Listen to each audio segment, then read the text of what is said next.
Earlier this year, I put out a video on how to do a requisition form in KISSFlow. That process has already changed. Now it's the complete PO process. So we're going to talk about that today. Again, go to the URL app.kissflow.com. You want to bookmark this so you can get to it easier. Once you are at that point, please select Sign In with Google. Make sure it's associated with your school account. I sign in differently because I am the administrator of the database. Once you're in the home page, go ahead and go down to the Create New in the bottom right, that red circle with the white plus sign, and you'll see the different options we have. We're going to go ahead and initiate a purchase order.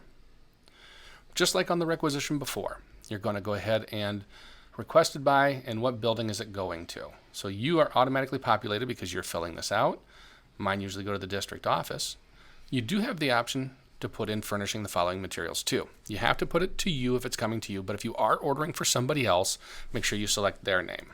You start typing in their name, and then it will auto-populate a list. You select who it's going to, what is it for, and is there a fax number that this vendor is going to use. Again, you don't have to put a fax number in, but if they need the fax number, please supply it here. Is this PO type going to be a mail-in PO, a fax-in PO, or a return to sender? So a return to requester means I'm going to email in the PO, and I don't need you to do that for me at the end.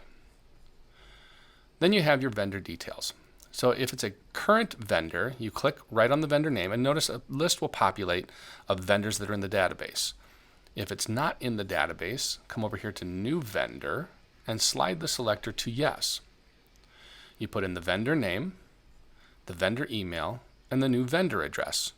In the end, when you hit Submit, that new vendor will be added to the database, so in the future, you can select them from the drop-down list. Now we're going to go to what we are ordering.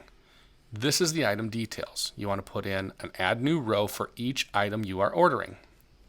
The first thing is the item name, either the product number, the serial number. What are you ordering that goes in here? So if I'm ordering a Brother Fax 2840 or 3840, I go ahead and type that in. Brief description, it's a fax machine. Quantity, how many am I ordering, and price. And then the amount total will automatically populate.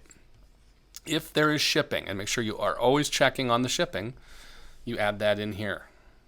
So it's $30 shipping. So now what's going to happen is it automatically adjusts the grand total. You can put in comments if you want clarification on this, like I really need this, please don't deny this, blah, blah, blah. Once you hit Submit, it's going to go to your building principal. If your building principal approves it, it will go to the superintendent. If the superintendent approves it, it will go to Val. Val will then generate a PO. And in the end, you will get an email that says your PO has been completed, and you can always go back and look at it. You can print it off. You can do what you need to get that PO sent in. But once it's submitted, I'm going to go ahead and delete this one because I'm not going to complete it. Right up here in your approvals, you'll have one down here that says drafts or ones that are in progress. So the hourglass says they're in progress. And notice I have a purchase order in progress. At this point in time, this purchase order has been signed by the superintendent, and it's waiting on Val to go ahead and generate the PO for it. Once it's been approved, down here in my approved one, you can come in, and what you can actually do from here is you see that this has been generated. So what I can do is I can print this, deselect the items on this side, make sure I want to print the tables, and make sure that you're on letter size paper here also. Once these presets have been done, you won't have to do this again. I'm going to go ahead and hit print, and it's going to bring up a print preview. So I can actually print off this purchase order, and I can send it into the vendor. You could also do save as PDF and attach it as an email.